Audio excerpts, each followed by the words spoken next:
D. Luffy would be a fan of Trump or a fan of MAGA, then I know you haven't read the story. This. Right here. This. This is the same fucking pirate that his friend was abducted.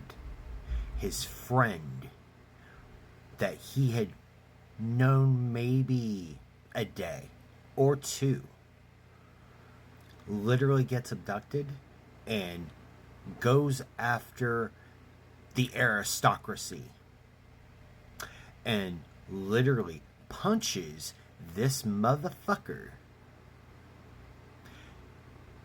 He wouldn't be a fan. And the fact that the Straw Hat Jolly Roger is being raised in Revolution would make Luffy laugh. Have fun.